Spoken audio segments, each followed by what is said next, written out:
بسم اللہ والصلاة والسلام علی رسول اللہ۔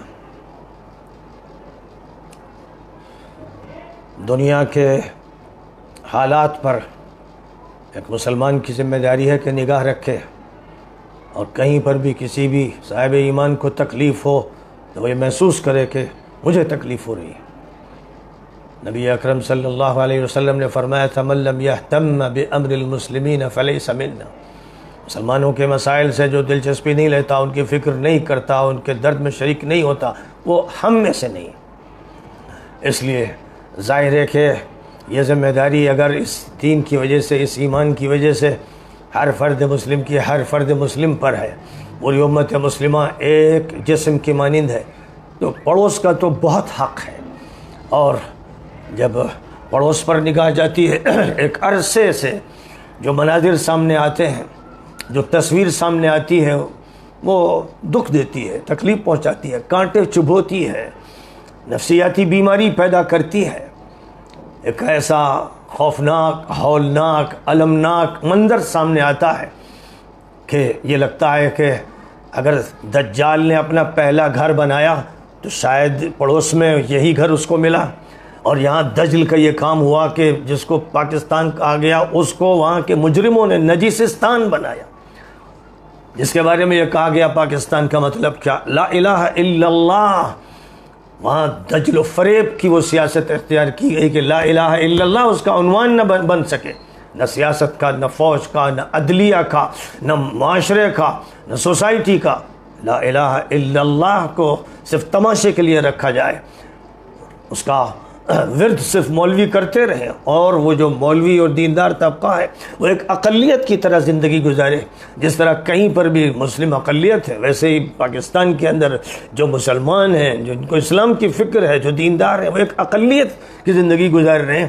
شاید دنیا کے کسی ملک میں اس اقلیت پر بموں سے اور ڈرونوں سے حملے نہیں کیے گئے ہوں گے جیسا کہ پڑوس میں کیے گئے، اور وہاں کی یہ روایت ہے، وہاں کی یہ ریت ہے کہ ان پر اسی طرح حملے کیے جائیں۔ جب وہ سر اٹھائیں، جب وہ لا الہ الا اللہ بولیں، جب وہ مطالبہ کریں کہ یہ ملک تو شریعت کے لیے بنا تھا، تو ان کے بھیجے ہی پھاڑ دیے جائیں۔ یہ عمل ہوتا رہا، کیونکہ ظالماً واقعہ یہ ہے کہ امریکن ڈاگز کو ملک حوالے کیا گیا، وہ اس کے نگراں ہیں، وہ اس کے چپراسی ہیں، وہ سپاہی ہیں، وہ نگرانی گھر کی کر رہے ہیں۔ ان کو یہ ذمہ داری دی گئی، 70-75 سال سے ان کا یہی کام ہے کہ جہاں پر بھی اگر کسی نے لا الہ الا اللہ کی بات کہی اور اگر اس کے لیے کچھ جدوجہد کی تو وہ پوری شدت سے بھونکنا شروع کرتے ہیں، اور اس کے بعد دجل و فریب کے ایک سے ایک ماہر ان کے ماتحت آ جاتے ہیں، جنہوں نے ان کی غلامی کا پٹا گردن میں ڈال رکھا ہے، اور جنہوں نے یہ طے کر رکھا ہے کہ کچھ بھی ہو جائے، عوام کا قبلہ کعبہ ہو یا نہ ہو، لیکن ان کا قبلہ بہرحال واشنگٹن رہے گا، ان کا قبلہ مغرب رہے گا، مغربی تہذیب رہے گی، مغربی لٹریچر رہے گا۔ یہ انہوں نے قسم کھا رکھی ہے، اور اسی کے لیے ملک کو بنایا گیا، توڑا گیا، اور بے شمار انسان ظلم کے شکار ہوئے۔ تو یہ وہ تکلیف دہ صورتحال ہے۔ اور ادھر تو سبھی جانتے ہیں کہ جب سے ایک بندے نے بات کی رسول اللہ صلی اللہ علیہ وسلم کی، اور اقوام متحدہ میں پوری قوت سے نبی کے مشن کو پیش کیا، اور نبی کے خلاف جو بکواس ہوتی ہے اس کے خلاف آواز اٹھائی، اور جب اس نے اس کلمے کا زیادہ ورد کرنا شروع کیا تو پھر سب کو معلوم ہے، پہلے چھپایا گیا، جھوٹ بولا گیا۔ 13 پارٹیوں کا جو مجموعہ تھا، جو ظاہر ہے کہ ایک ایسا مجموعہ تھا جس میں بدقماش اور آوارہ اور لٹیرے قسم کے لوگ تھے، اور ان کی سرداری ایک ایسے شخص کو سونپی گئی کہ جس سے بعد میں انتقام لینا تھا۔ پروگرام میں یہی ہے کہ صرف مداری کا کردار ادا کروایا جائے، تو اس وقت جس چیز کو وہ جھٹلاتے رہے، آج پورا ملک اس کو مان رہا ہے کہ جو حکومت گرائی گئی تھی وہ امریکن آرڈر پر گرائی گئی۔ اور امریکن آرڈر پر، یعنی امریکن آرڈر کا مطلب یہ ہوتا ہے یہودی آرڈر، خوب یاد رکھا جائے۔ جب بھی بات امریکہ کی ہو تو سمجھ لینا چاہیے کہ وہ بات یہودی و صہیونی ہے۔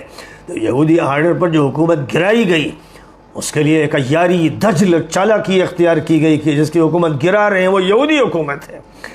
ایسے مجرم، ایسے مفتری، ایسے کذاب نہیں دیکھے گئے جنہوں نے پوری طرح سے ملک کو لوٹ لیا، ننگا بچا کر دیا، بھوکا کر دیا، لوگ بھوک سے تڑپ کر سڑکوں پہ نکل آئے۔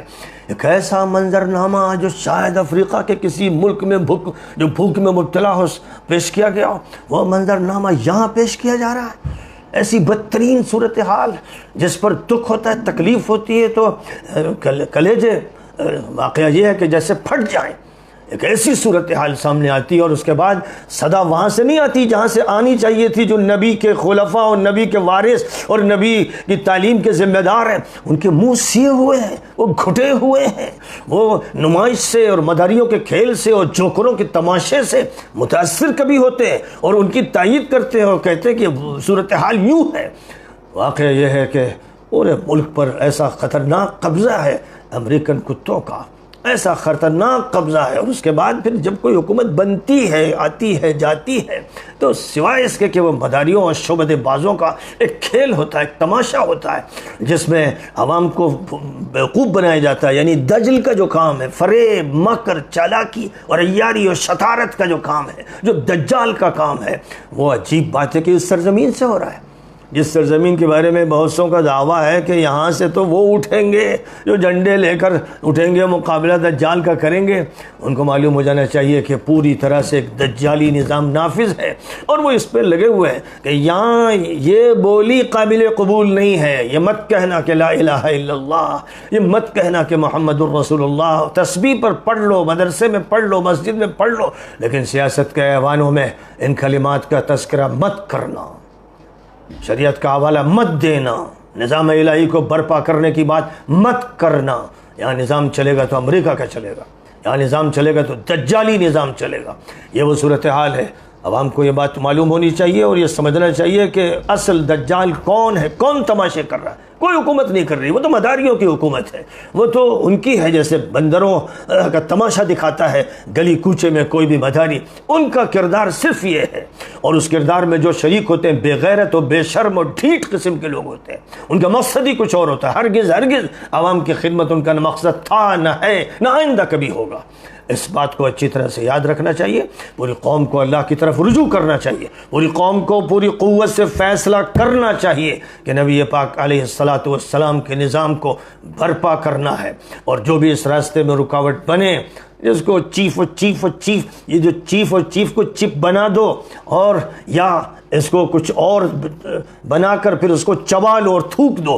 جس دن تم یہ کرو گے اس دن تمہیں آزادی حاصل ہوگی. اور جب تک تم چیف کی رٹیں لگاتے رہو گے، کبھی عدالت کی طرف بھاگو گے، کبھی ہائی کورٹ کی طرف، کبھی سپریم کورٹ کی طرف بھاگو گے، یہاں تک کہ کبھی صدر کی طرف بھاگو گے تو اس کی عزت کو پامال کر دیں گے، یہ سپریم کورٹ کے خلاف حملہ کر دیں گے، یہ ہائی کورٹ کا مذاق بنا لیں گے، کبھی جج تمہارے سامنے بداری بن کر آئے گا، وہ کھلواڑ کرے گا. سب مل کر وہی کھیل کریں گے جو دجال کا ہے اور دجال کے شاگردوں کا ہے. تو اجتماعی توبہ کی ضرورت ہے اور اجتماعی طور پر فیصلے کی ضرورت ہے.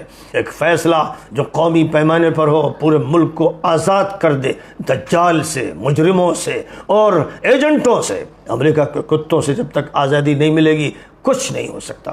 بہرحال ایک درد ہے جو زبان پر آتا ہے، اور چونکہ حکم ہے نبی پاک علیہ الصلاۃ والسلام کا کہ تمہیں فکر ہونی چاہیے، اور قرآن کہتا ہے کنتم خیر امت اخرجت للناس، تم بہترین امت ہو، تمام انسانوں کے لیے تم کو برپا کیا گیا. تأمرون بالمعروف وتنہون عن المنکر وتؤمنون باللہ، بھلائی کی بات کرنا، اس کی تلقین کرنا، برائیوں سے روکنا. دنیا بھر کے ہر ملک کو، ہر انسان کو، ہر قوم کو، ہر خاندان کو یہ فریضہ ہے جو اس امت پر عائد کیا گیا ہے، بالخصوص اس امت کے علماء پر. اس لیے بہت سے لوگ یہ کہتے بھی نظر آتے ہیں کہ ہمارے ملک سے کیا تعلق، کیا معلوم، کیا بات.